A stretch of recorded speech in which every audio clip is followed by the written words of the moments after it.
You're listening to TFM. Want to join in the conversation and share your thoughts on this episode? Join the Babel Conference, our listeners' discussion group on Facebook. Just type BABEL into the Facebook search field, and we'll look forward to seeing you there.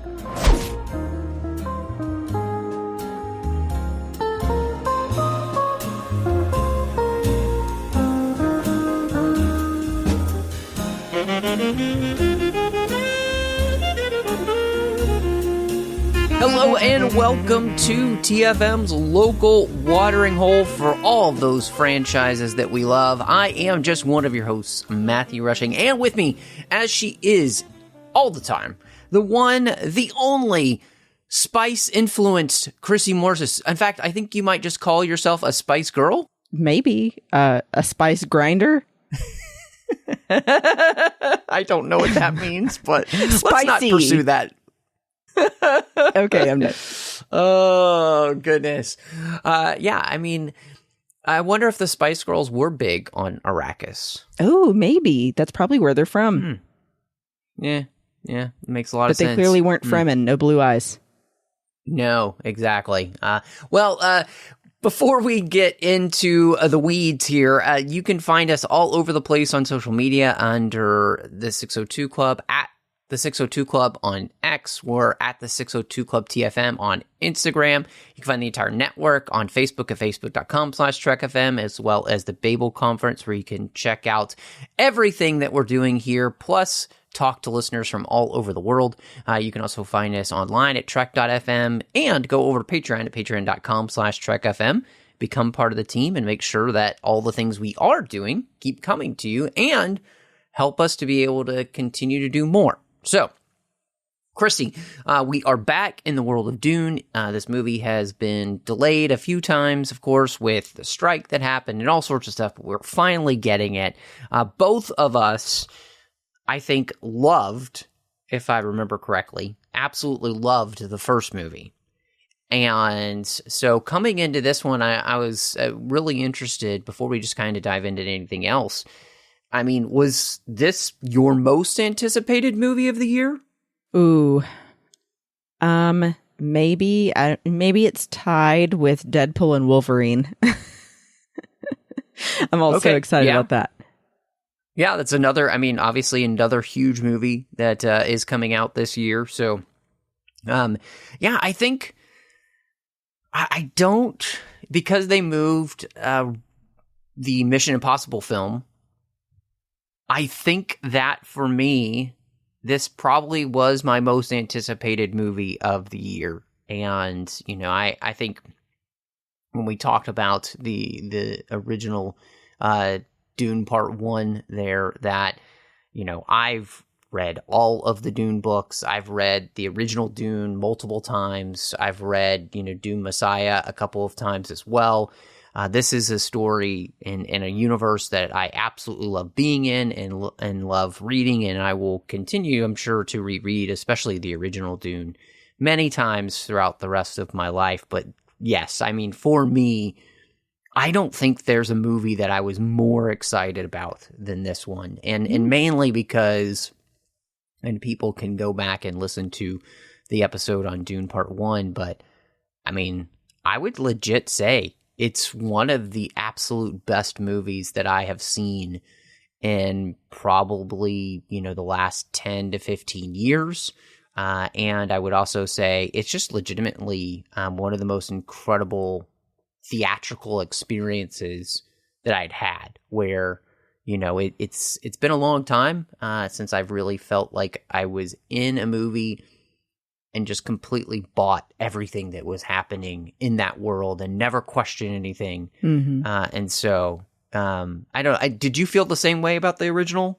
You mean Dune Part 1 that came out recently? Yes. Okay. Yeah, exactly. Yeah. Not the original as in like Dune 1984. Okay, just clarifying. Nobody felt that way about that movie. And I've never seen that one, I hear, thankfully, so I won't then. But yeah, I do have to remind everyone, I've never read any of the books. So coming into Dune Part 1 with Timothée Chalamet is the first introduction I've had to Dune as a story. And then also the first Dune film I saw. So it was an all-inclusive experience for me to just learn about the universe, but also to see how they did, and then later go and look up how that compares to the book, or, talk to someone like you who's read it a few times. Yeah. No, I mean, that's so cool, though. I mean, what a great way to, I think, get introduced to the universe of Dune. So, obviously this movie, where one of the big things we're doing is, of course, continuing the journey that Paul makes, that he started in the first movie, where he is beginning to recognize his place, recognize the way he's come to be, and recognize the way in which, he impacts the people around him because of the different prophecies about him. And this whole movie, of course, is about setting him up to be this change agent. Like, he is the one who is going to lead to a massive change in the Dune universe. And I'm really interested, especially from somebody, who's just watching the movies here, how you felt like they do, because we pick up basically right where the other one left off, and this movie spans probably maybe 6 to 7 months, I think, because we still don't have the birth of his sister, so it can't be that long. And we may be pushing 8 months at most, again, still because his sister Aaliyah is not born. And so how do you feel like they do with continuing the story of Paul that they had started, especially for you, your only experience with this character in the first one? I think they continue it well. I think that the biggest piece of this that I liked the most is that Paul as a character is very doubtful of what everyone else tells him his place is and the prophecies say. And I like that it's like he's got this humility about him. And, you kind of see him go on this journey of self-doubt and then confidence and then belief in the prophecy. So that's a beautiful thing to see somebody going through the motions of dealing with that and then come out on the other side and say, you know what, I'm going to do this. I am what they say I am, and I'm going to go for it, unapologetically. The biggest inconsistency I saw, which kind of surprised me, and maybe you felt the same, Matt, was... I guess I wouldn't say inconsistency in the writing, but just with the character himself. I was surprised that although all along this movie he promises Chani that he wants to fight alongside the Fremen and that he has always believed that the Fremen deserve to be ruled by one of their own, he then changes his mind and goes back on his word. And so that did surprise me and kind of made me wonder why he didn't ultimately think I should stick with what I originally said. Or if it's just that he finally realized that it couldn't be that way, even though he would like it to. Yeah, I mean, I think the movie tries to make it so that Paul feels like he has no other option than to go down the path that he's almost being forced down, right? Right, because he's having the nightmares. Right. And everybody and everything seems to be pushing him towards this path.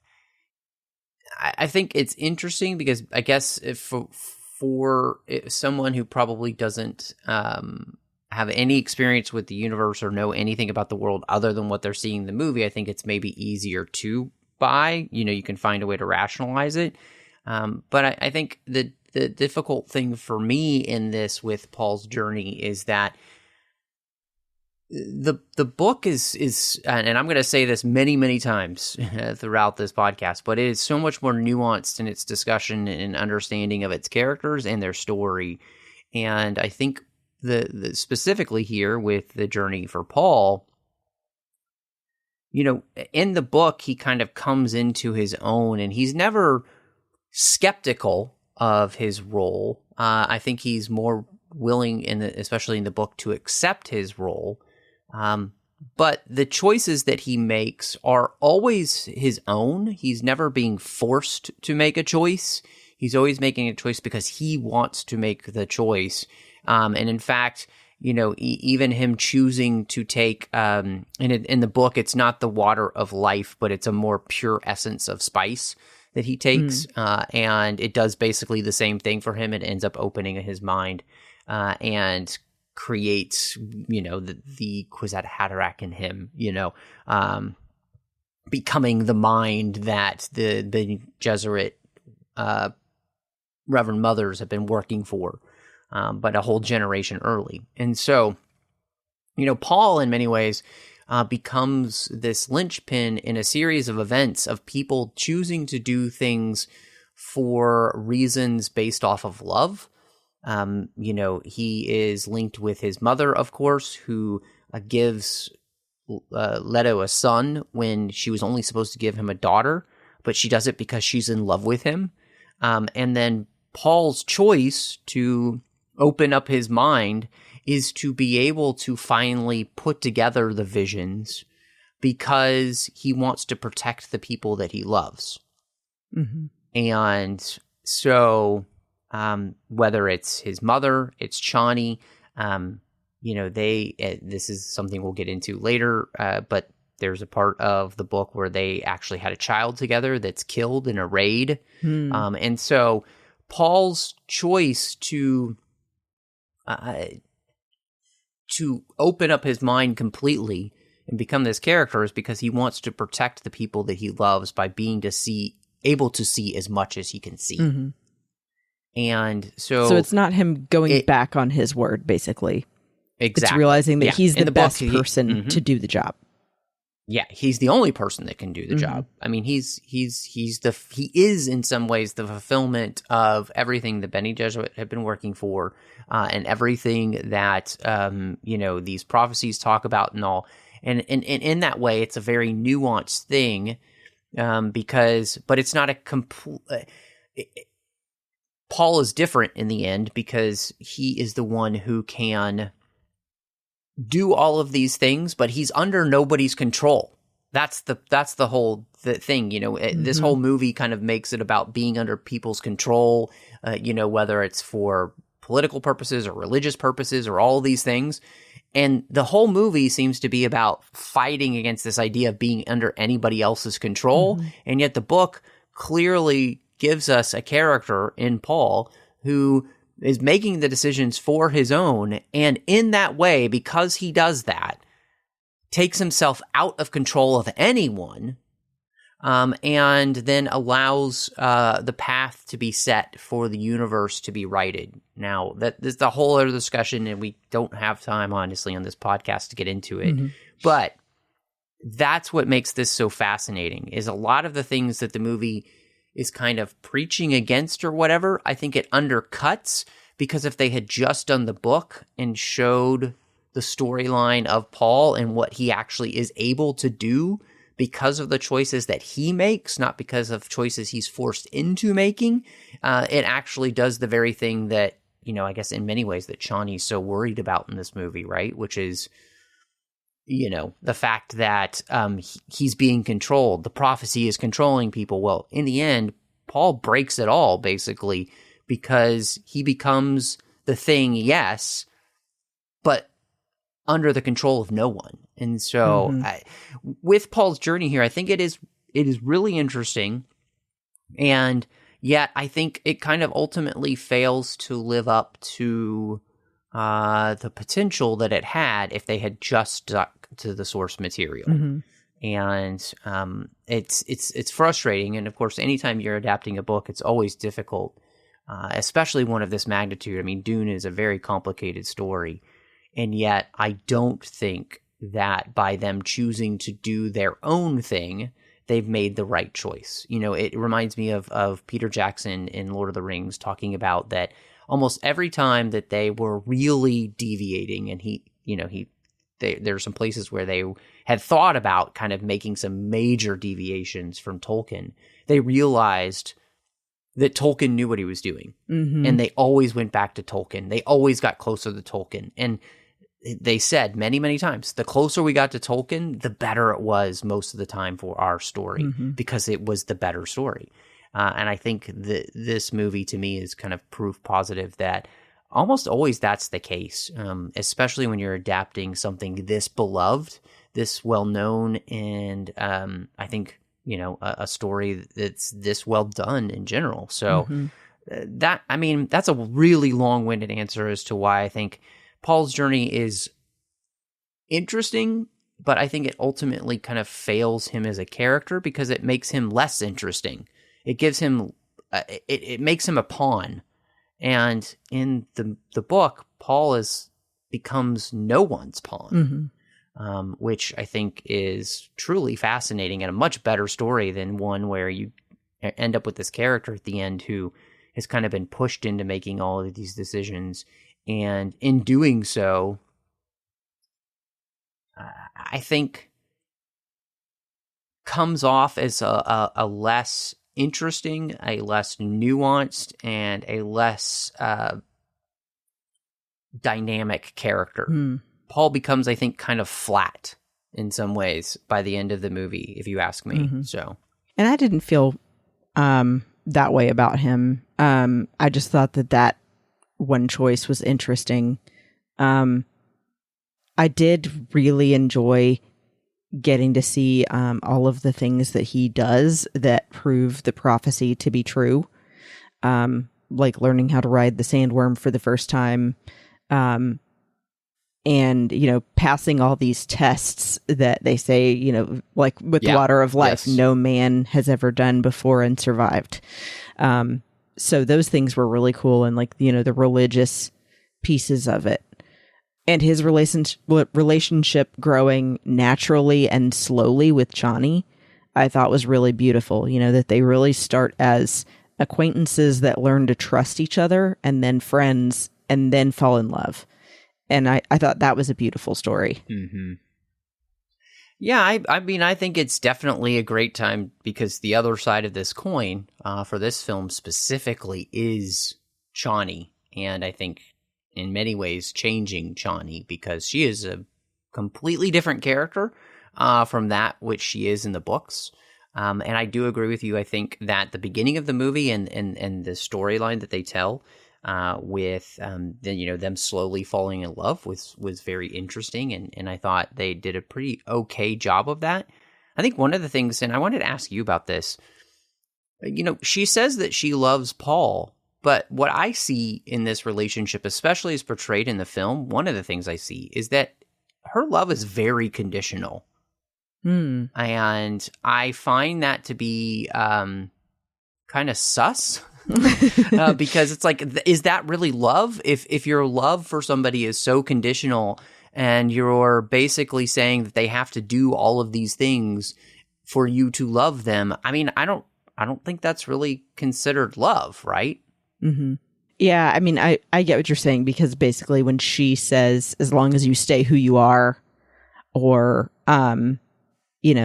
I don't believe in any prophecy, she's constantly showing him things that she isn't liking that he's doing. And so I understand what you're saying for sure, that it seems like she has some, I don't know how you would say it, but maybe like areas where she thinks it's love and maybe it is actually conditional. Well, and that's a great point. And because think about this, if she's saying, I love you if you stay who you are, but what if who Paul is the Dune Messiah? Right. But see, she's unwilling to accept that. And so I think that's the thing is, again, she's put serious conditions on this, and basically she's decided what the truth is about Paul instead of allowing Paul to make that decision. And in some ways, even allowing for there to be something other than what she thinks is right. right? Like, she has decided that these prophecies are bunk. She has decided all of these things. And in doing so, I think she makes herself to be a really disingenuous character. I think she's made herself to be the arbiter of what all truth is, because apparently what's really true and what's really right is only what Chani thinks. And so I think what we end up with is a very unlikable character.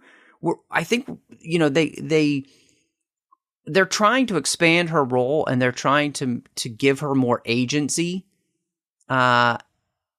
instead of just being kind of an extension of Paul's story. But I think here that they actually character assassinate her, and they turn her into a character who is very unlikable by the end, and has zero nuance. Like, she is a completely black and white character, and she's not dynamic at all. She's very flat as a character because there is no nuance in here. There's no gray. It's just my way or the highway. And I don't think that makes for an interesting character. And that is absolutely not who she is in the book either. And I do see it differently from that. I think that for sure I see the areas where she does have these conditions, and she definitely is saying to him in a way, if you just don't ever change, I'll still love you. But the minute you change, then I'm done. Which sucks. And yet also I can see that she does clearly still have those feelings, because by the end, you know, you can, I think, empathize with how she must feel like she's being betrayed. You know, when Paul chooses to take a bride for political reasons that is not her, she's going, well, then what the hell is my place in this? You know, you've told me you'll love me as long as you breathe, and yet suddenly you've picked another woman, and I'm just standing here looking like an idiot. So I can also completely understand how she would feel in that moment. Sure. I think in that moment, and especially the way it's done in the movie, it's meant to bring that. I think that the problem is that's a complete misrepresentation of the story as written. And I think, again, it makes her a less interesting character, because in the book, instead of kind of coming off as a whiny brat, I would call her, who can't accept the realities of what's happening and what Paul is trying to do, which is to bring peace to Arrakis, which it has not had in generations. She just runs away. And the sad part is that in the book, Paul isn't playing anybody's games here. In fact, the beauty of this is the way in which Paul and Chani are a reflection of Jessica and Leto. You know, Leto and Jessica were not meant to be the relationship that they were. You know, she was sent there by the Bene Gesserits to produce a daughter. She falls in love with him, she gives him a son, and they stay together. And even though he never marries her, he basically treats her like a wife.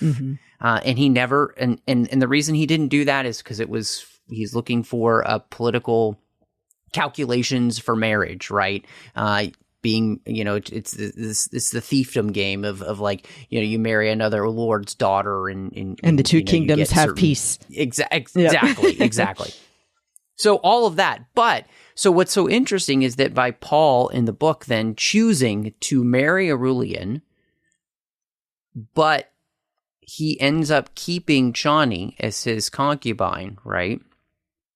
And the end of the book literally ends like this. And this is what just makes me so mad, is because if you had just done the book, you don't have a reason for Chani to be upset, at least as they're portraying it here.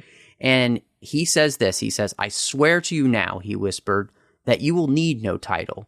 That woman over there," talking about Irulan, "will be my wife, but you, a concubine, because this is a political thing, and we must weld peace out of this moment. Enlist the great houses of the Landstrad. We must obey the forms. Yet that princess shall have no more of me than my name. No child of mine, nor touch of softness, of glance, nor instant of desire. So you say now, Chani said. She glanced across the room at the tall princess. Do you know so little of my son? Jessica whispered.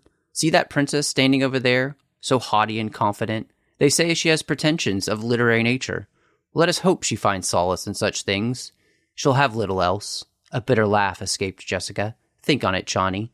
That princess will have the name, yet she'll live as less than a concubine, never know a moment of tenderness from the man whom she's bound. While we, Chani, we will carry the name concubine. History will call us wives. It's like the antithesis of what they do in the movie. Mm-hmm.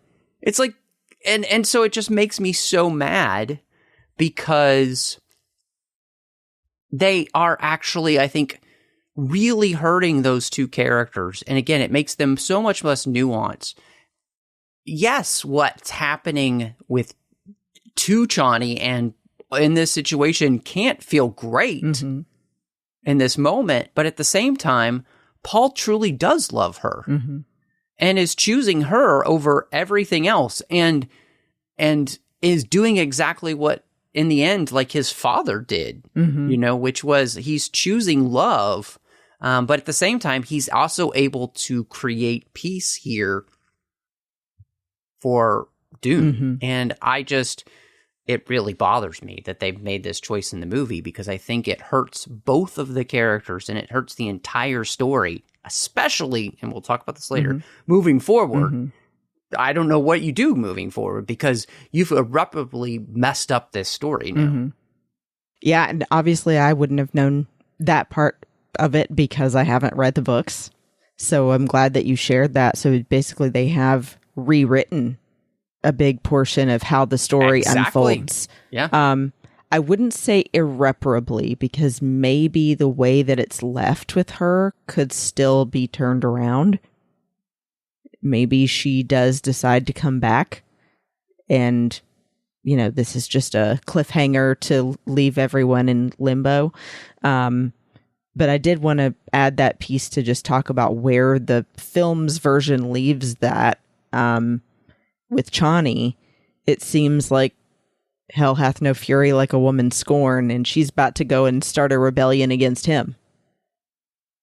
And again, the problem with that is that where they go next in Dune Messiah, I mean, you aren't going to be telling the story of Dune Messiah because in that book it starts 12 years later. Aaliyah is now in that book Paul's sister is like 15, and Chani and him are pregnant.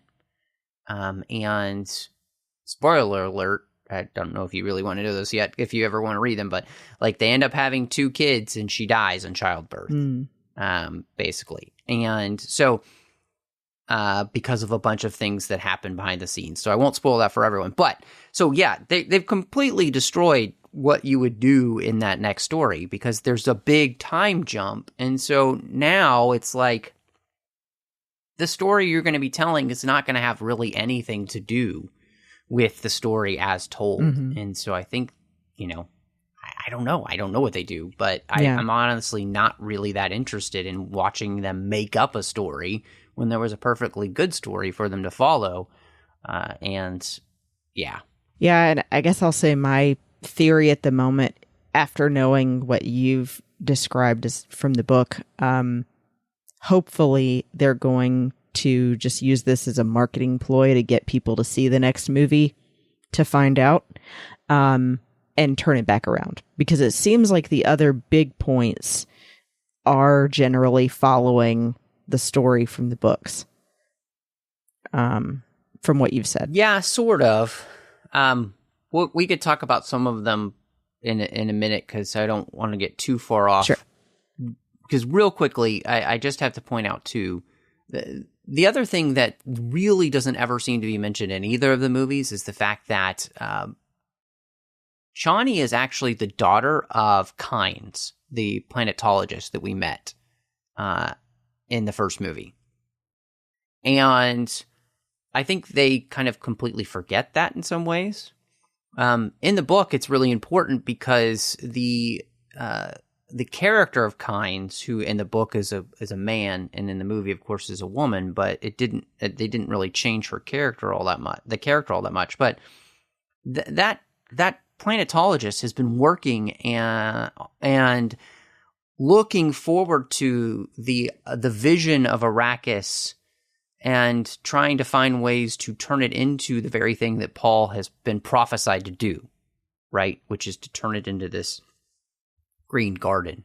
And so it's another part of the story that just completely cut out, which makes sense as to why Chani would not have an issue with Paul being who he says he is, being the Mahdi, being, the Lisan al-Ghaib, she wouldn't have an issue with this because she would have grown up with a parent who believes in those things, desires those things. Her, in the movie, of course, it's her mother, but her mother is Fremen, right? Like, she identifies with the Fremen. She's become, she's kind of thrown off the shackles of being an imperial planetologist, and really become Fremen instead. And so it's very interesting to me that how much of the Dune story they have to negate to bring Chani down this path. I mean, the fact that she doesn't even like her secret name really annoys me too, because that's actually a really sweet part of the story in the book, which is that as they fall in love, they call each other by their secret names. And yet she doesn't like her secret name. I like Chani better. Like, okay, why? And it's, it's also because they mix her into the prophecy and everything. And it's just like, I don't know. I'm probably coming off really annoying to people that are listening, but it's very frustrating because, let me put it this way. The Lord of the Rings, the movies, they changed the character of Faramir in the sense that in the books, he is not somebody who is tempted by the ring. He's much like Aragorn. He's easily able to let the ring go and do his duty as he should. And of course, in the movies, they change that, right? But they change it and they allow him to kind of take a journey to get to the point, right, where he lets the ring go. I was waiting this entire movie for them to do the same thing with Chani, and then they didn't. And it just felt so disingenuous to the story that's supposed to be told. And I just don't think, to me, it just does not work as well here. I think this is a place where Brian Herbert knew what he was doing when he was writing the story. And if we're going to tell the story of Dune, we should probably tell the story of Dune. And if you want to make changes, go make your own movie. And, as somebody that didn't know those things, I will say it did seem odd to have her say, I don't like my secret name. Because in every other way, Chani seems so inherently, identifying as Fremen and loving, being part of this group and their way of life and teaching that to Paul. So then to go against something that seems so inherently about being Fremen just surprised me. That's a really good point. I think, especially since, you haven't read the books, but yeah, and it's funny because my wife, who's never read the books either, has only just seen the first movie, and then we saw this. She came out of it, and her first question was like, what in the world was going on with Chani? Because she did not see it as feeling right for the character or the story intrinsically, but she didn't know any different. It just didn't seem right to her just watching the film. And so we, of course, talked a lot about it since then. But I just found that really interesting because we've never really talked in depth at all about Dune. She had no idea about what the story was for the second part. She didn't want to know. She's somebody who will watch the movies first and then read the book. But So it was just very interesting for her to come out with that experience as well, where there were parts where with that, especially that character arc, where she's like, it just didn't make any sense to me. Mm-hmm. Yeah, and then that I'm saying the same thing and also haven't read the books. Yeah. So it's really interesting to me. Another character that we kind of really changed from the books is Jessica. I think I'm really interested to see what you thought of her story here, because she definitely has a very definitive arc of, where they move her in this story. Yeah, I obviously didn't know what she was written to do in the books or anything, but I did think that it seemed aggressive when she does drink the water of life and become the Reverend Mother, that she's suddenly being so enveloped in like her secret conversations with her unborn daughter and this constant back and forth with Paul about trying to convince him to be the savior and come south. It just seemed like she before was a lot more, I don't know, diplomatic, I guess, and also would gently guide rather than demand things of Paul. Right. And so I actually like the scene where he finally, butts heads with her and says, "That's not me." Right. I don't remember exactly what he said, but you know what I'm saying. Yeah. She says, "Do this," and he said, "No." Yeah. So it's, I think reinforcing that Paul is not under anybody's control, and surprising that she was so aggressive about it. Yeah, that's really interesting. And I think a lot of what you're saying makes sense. And really it's because it's not in line with the character.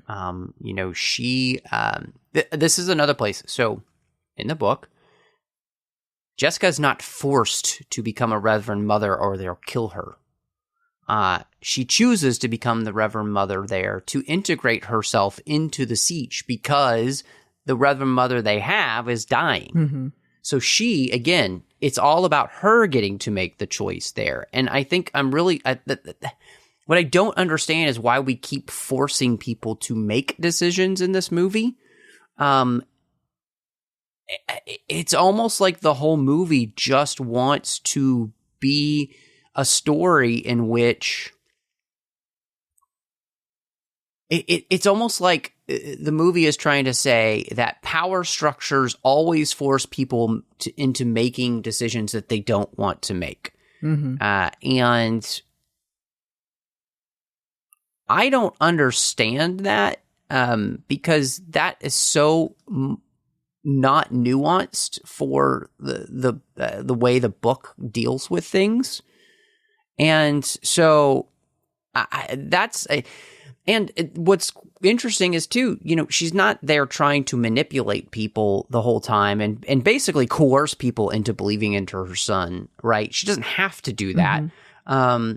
And throughout the book too, she also helps train the Fremen warriors with Paul in the ways of the Bene Gesserit fighting techniques, which is what makes them one of the most formidable forces in the galaxy. And so, I mean, she's just such a much more interesting character than she is, unfortunately, I think, in the movie, where, again, she's kind of like forced into this position. Mm-hmm. And then she just comes off as kind of terrible, mm-hmm. right? Like, she comes off as a really terrible character, which in the end of the book, when that conversation happened that I read, right before that, Paul had tasked Jessica and Chani as being the ones who would negotiate the dowry for the princess. Because he trusted them above all others. And by the end of this movie, well, would he trust either of them, really? Right? I don't think so. Well, maybe still Chani, but not his mother. Maybe. Because, I mean, I will say the way that they make Jessica out to be, for one, I mean, I will say they don't even get into something they introduce and then never come back to, where they said she would inherit every memory from the dying Reverend Mother. They don't really get into like what that means or what happened to her when that she got them or whatever. And same thing for Paul. And then also they, instead of having her have empathy for the dying Reverend Mother, like you're saying happened in the book, and decide on her own to replace her as a, gesture of goodwill and connection to the people, she's, like you said, forced into this, and then comes across as this like dark room dealer manipulating people into believing the prophecy, all to help her son succeed. Mm-hmm. And so you do end up not liking her, and then seeing why Chani doesn't like her. Right. Exactly. Yeah. I think the thing about this is, and the thing that's so frustrating to me is that we've taken every nuance out of characters, and we've either made them kind of good characters or bad characters, or characters that are just kind of forced into making decisions, so they almost have no agency. It's like they're being pushed around by every whim above them, right? And again, that's legit very different than the book, where Paul ends up besting everyone. Even the most powerful force in the galaxy, which at this point is not even the Emperor. It's the Spacing Guild, which we never even deal with in this movie. They're the ones who have the true power, because they're the ones who can cart people all over the galaxy with their ships. And that's why spice is so important. But it's like I don't know. It just feels as though we've really cut out a lot of things that make things very important to the story. And then we've filled them in with things that make the story less interesting. I think, again, when you try to force people in a story to feel a certain way about a character or their motivations, instead of allowing the audience to make that decision through just their actions, right? I think that you kind of ruin the story. I mean, and that's one of the things about Dune. Frank Herbert definitely had opinions about things like religion and politics and the Middle East at that point, and all of these things. And yet, in his writing, the story is nuanced enough to allow you to come to those decisions by yourself as the reader, rather than forcing you to think a certain way. And I think this movie specifically just kind of forces you into a box to think a certain way about all of the characters and all the situations. And to me, I don't think that is, I don't think that's great storytelling. So. And, I think the big overarching thing for me here that still kind of saves it is that I do think the whole situation of whether or not Paul believes in the prophecy itself and sees both sides is still very nuanced, and shows him going back and forth, and still ultimately making his own decision about what to do based on the people that he loves. But I do feel like that piece of it is treated well, as far as, it's not saying religion is good or bad. It's showing that there's people like Chani that are never going to believe in it and think it's just something else to control people. And then there's people like Stilgar who are going to believe it no matter what, and see everything as a sign confirming their belief. And that ultimately people fall in the middle and have to decide which side they're on.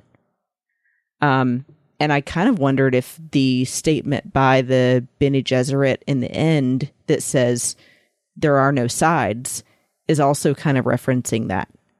Yeah, I think that's really interesting. because I feel differently. I think that I don't ever feel like Paul gets to make his own decision. You know, Chani even says to him, and this is where I think the nuance is really taken out, is that, you know, all our choices have been made for us. You know, and that's kind of the impetus for Paul to finally just go south, even though he's been warning her the whole time. I can't go south. This is going to happen. Mm-hmm. It's another place too where the movie, I think, makes less nuance because, you know, you have these northern tribes who are kind of moderate, and then they keep calling the southern fundamentalists. Well, that's just not a part of the story of Dune in the first place. And so they're making this bifurcation where there isn't one in the books for a specific story point, which is to clearly say, you know, to point us to Chani being the one that's right in the story, I think. At least that's the way I read the movie, which is that she's the only one who apparently is not going to be controlled by anyone. Mm-hmm. You know, I think that this movie kind of sees everything through the lens of Marxism, which is that religion is truly just the opiate for the masses, used only to control people, that there's really no good in it. Whereas, again, I think in the book, there's so much more nuance to the fact that, you know, the faith that the Fremen have is what's kept them alive sometimes. You know, that faith can have an incredibly good part to it, but also can have a bad part to it, right? Mm-hmm. Like, again, there's so much more nuance in that. And I think it leaves it much more kind of like ambiguous in the book.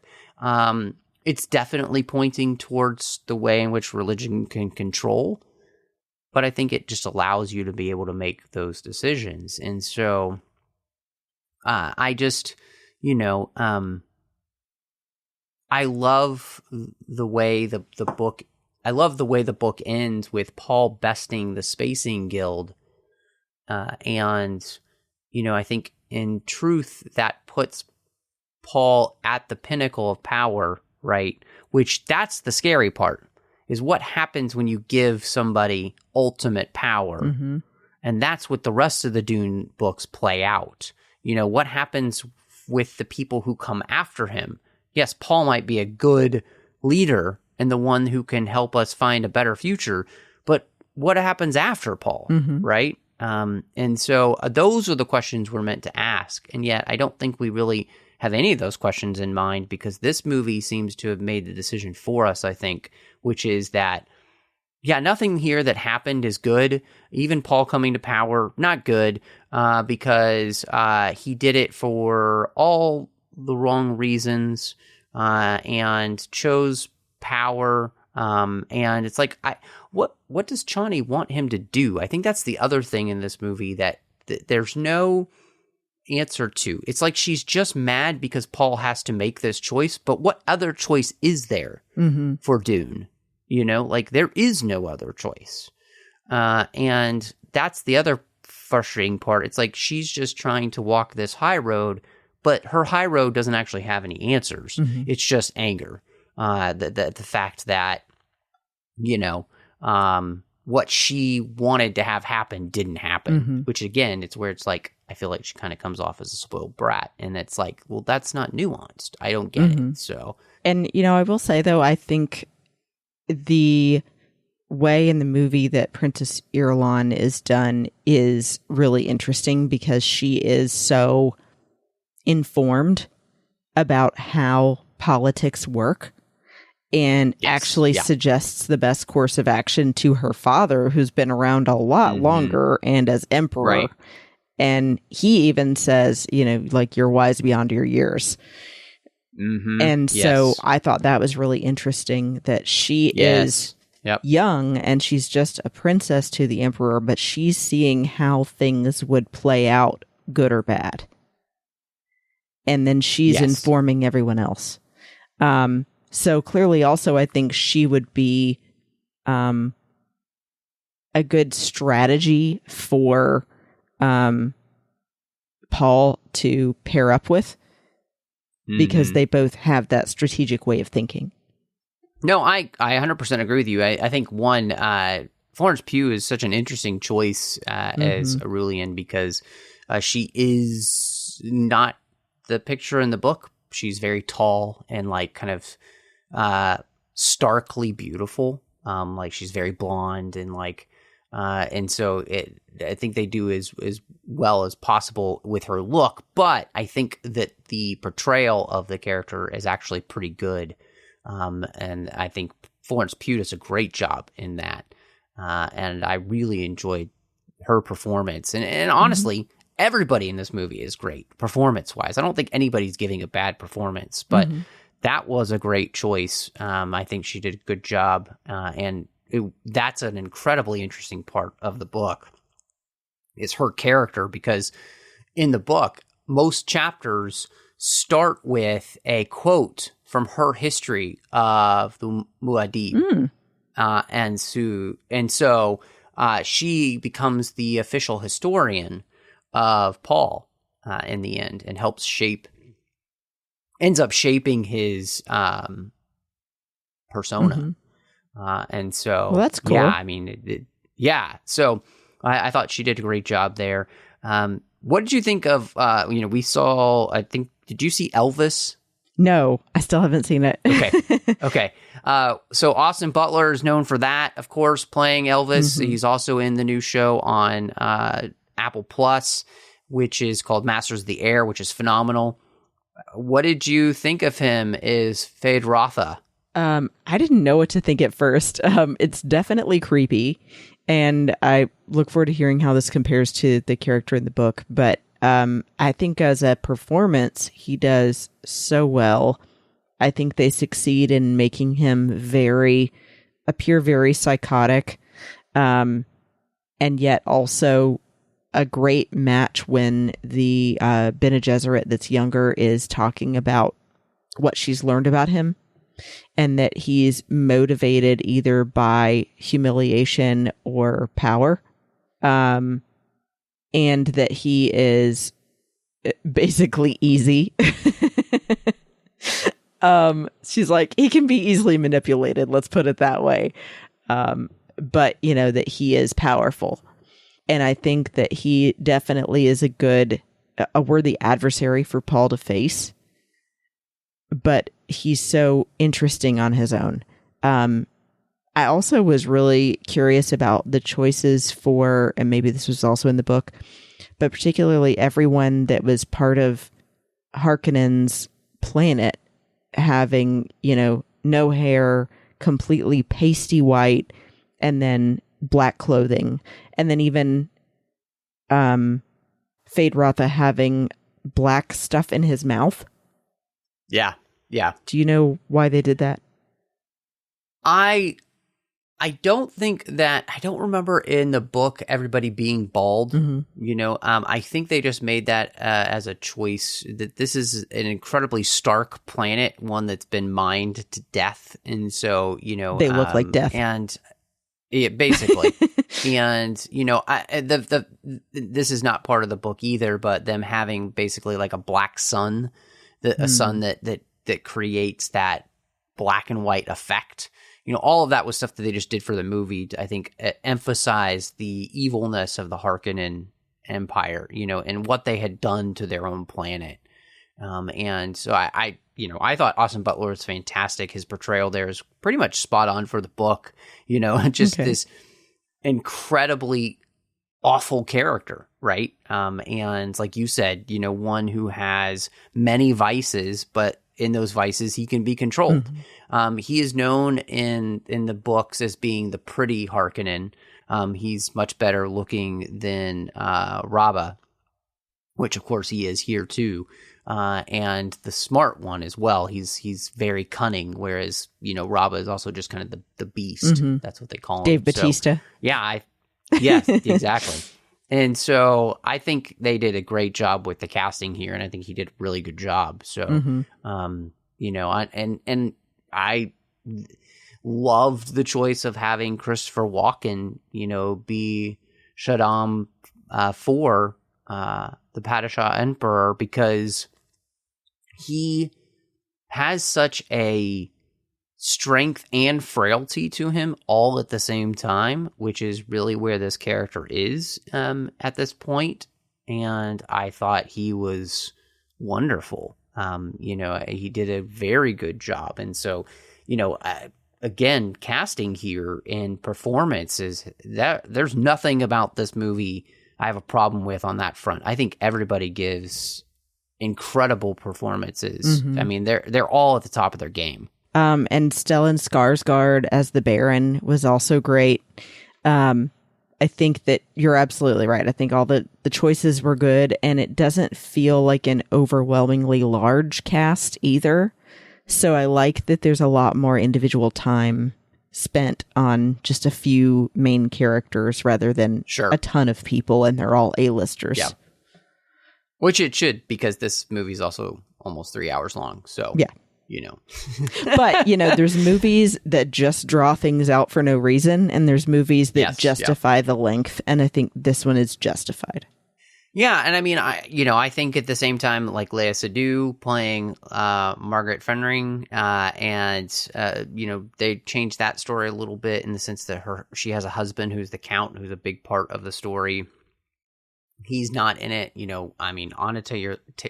Anna Taylor-Joy showing up as Aaliyah, which she is perfect casting. I think she would be fantastic, in a Dune Messiah. Mm-hmm. So again, I mean, all of these people are giving top-notch performances and fit phenomenally within this story. And, I think Denis Villeneuve is just an incredible director in the sense that he is able to find the right people in his cast and then get incredible performances from them. Mm-hmm. And so I think he does that again here in that way. To me, the best part about this film is the same thing about the first one in many ways, which is the only time that I have been this transported in a film was in recent years, were movies by either Villeneuve himself, like Dune, Blade Runner 2049, any Christopher Nolan film, where you're just so bought in to the movie itself. Mm-hmm. Everything that's happening production-wise, like I never don't buy something happening on screen. I'm never pulled out thinking, oh, that doesn't look right. It just all looks real somehow.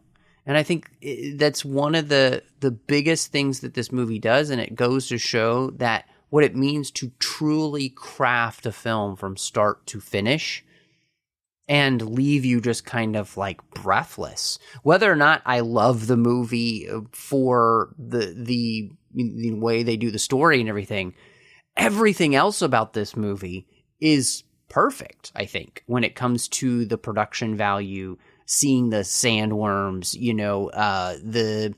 the tent, that they create for the Emperor, I mean, it blew my mind in that sense. Mm-hmm. I mean, just legitimately one of the best pieces of filmmaking I've seen in a long time. I mean, I put it right up there in that sense with like what we saw last year with Oppenheimer, mm-hmm. Or the original Dune, Blade Runner 2049, movies. I think of Interstellar, movies like that where I'm just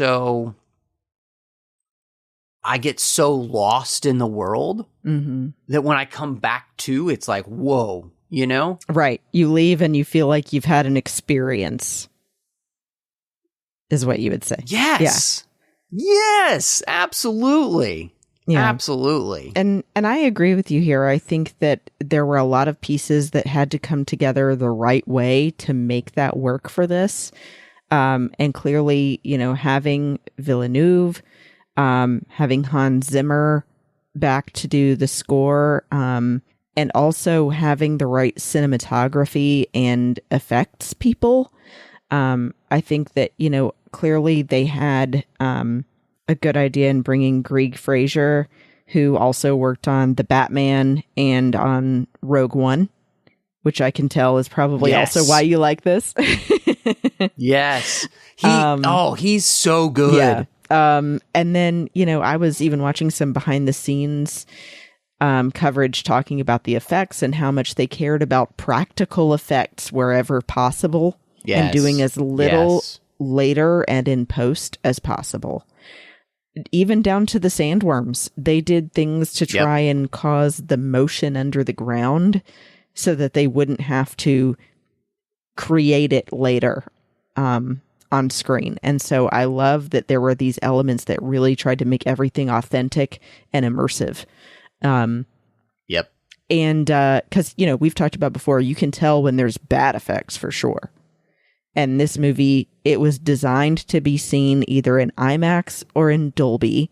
And they made special featurettes to play in the theater before the film started, talking about why. Yep. Yes. So I thought that was so great to see how somebody, all of them cared so much about it being shot well. Yeah.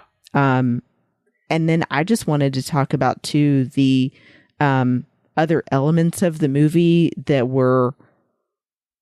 were able to experience more of this time, specifically with the fighting. I was trying to figure out if they had a behind the scenes feature of the training for all of the fighting, because man, it looked awesome. I mean, the fighting that Fade Rotha has in the ring, that Fade Rotha and Paul have against each other, that Zendaya does. And they do this in these, uniforms they've made for the Fremen that had to be hard to do and very hot because it was shot in the actual desert. Yeah. I love that. And it felt very grounded and gritty, which I like. And then I really love the focus on making those tribal elements with the Fremen feel very real. Like they're sitting in a small, tight-knit group inside the tent and doing the naming ceremony. Mm-hmm. Yeah. Yes, I think you're 100% right in that part. I think everything you said, I'm like, yes. I literally have nothing to add because I completely agree. The only thing I will say is that I wish the way that the books describe the Sieches is so interesting, and it creates this strangely homey feel. And one of the things that we never really get to see that in the Sieches, which was disappointing. And part of that is because this movie doesn't have the 2-year time jump that the book does. And therefore you're not spending as much time in the Sieches really, because really they just don't have time, because they've condensed everything so much. And so that is something that I did kind of miss. But all in all, I have the making of art book to this, and just seeing the way in which they did the crawler fight was phenomenal. I mean, they literally had massive 1-ton backhoes, and the bottom of the legs was attached to the backhoes so they could actually move them in camera and everything. So, I mean, like all the stuff that they're thinking of to make this feel as real as possible is 100% working. I mean, this is just an incredible film in that way. And so, and I think on top of that, one of the things that was such a big part of the original film was the music by Hans Zimmer, and of course he continues the music here, and I think it adds so much to the film. He's created a sound for this universe that feels so Dune, right? Like it seems to just fit because it fits the kind of the motifs, it fits everything that you would kind of think that this would feel like. I mean, this is another place where I think the movie is 100% spot on with what you would want. And it's kind of perfect for the film. Yeah, I love, since you brought up the motifs as well, that I read this really does come from a place in the books where it was about leaning into those references to like nomad culture and the Middle East and Muslims and, a lot of those kind of things together. Mm-hmm. And even in the names, the way that they're spelled and pronounced is very Middle Eastern, Muad'Dib. And so I like that they were authentic to that in this movie. And also, even in the costuming, they have those head wraps or hoods or, ladies wearing veils. Yes. And it looked beautiful, but like it fit. Yeah. Yep. I couldn't agree with you more. We've talked a lot, and I think it's been really, to me, this has been an incredibly fascinating conversation to get your thought process, on this and the things that you liked, the things maybe you didn't like. And I am really fascinated to see where you come down with your ratings for Dune Part 2. So I'm speaking purely as somebody that, like I said, has no experience with the books.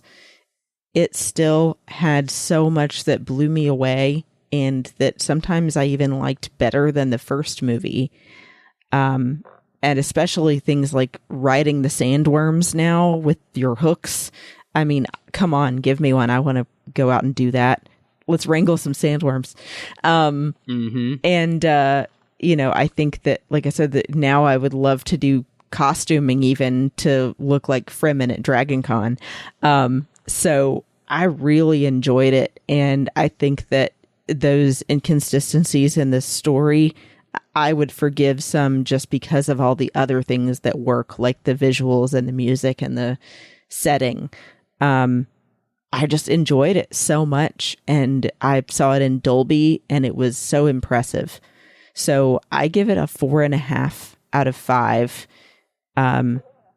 Water of Life containers.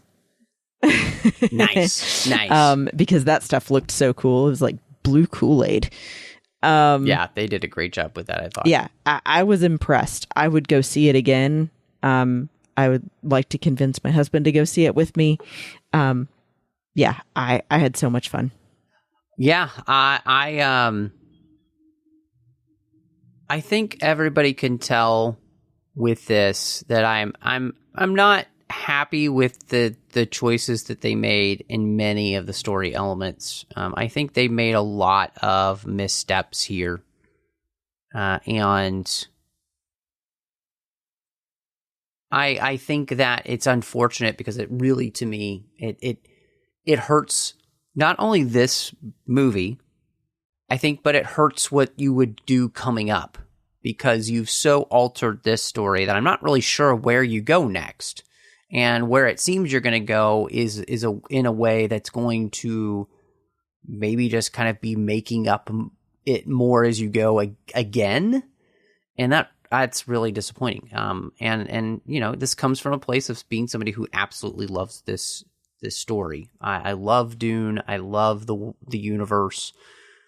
So first, I think this first movie is better than this movie. I think what they do maybe visually and everything in this movie is better than the first movie, but that's just because there's more action and everything.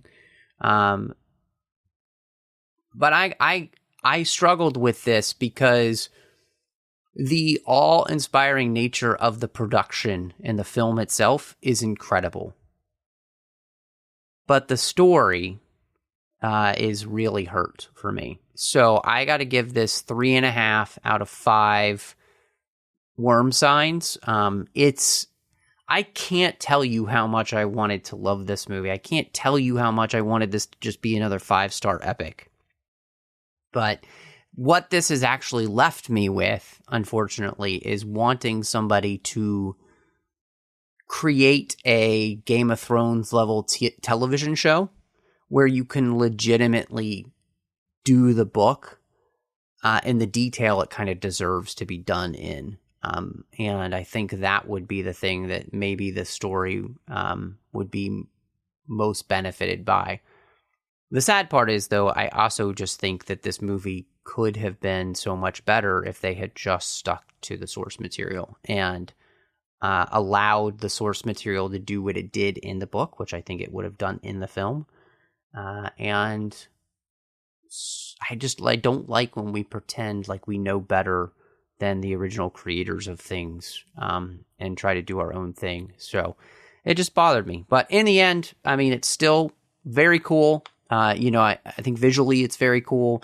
And it's just, it's unfortunate that it's really, it's going to be one of those series where I'll enjoy really watching the first one, but I don't really know how much I'll watch the second one.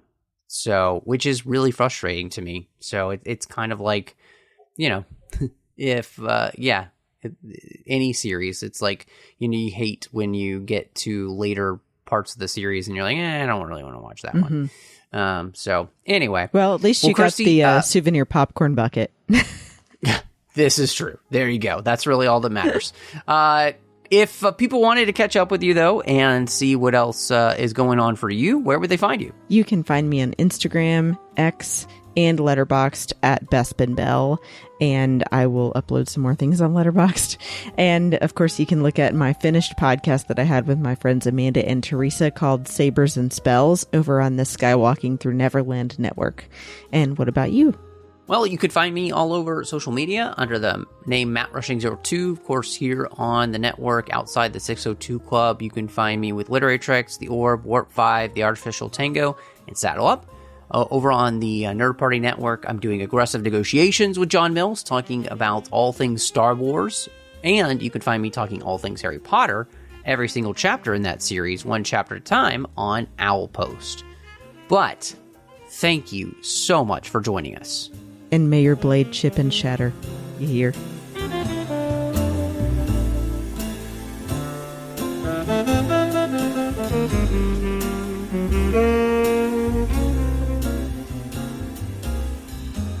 Thank you.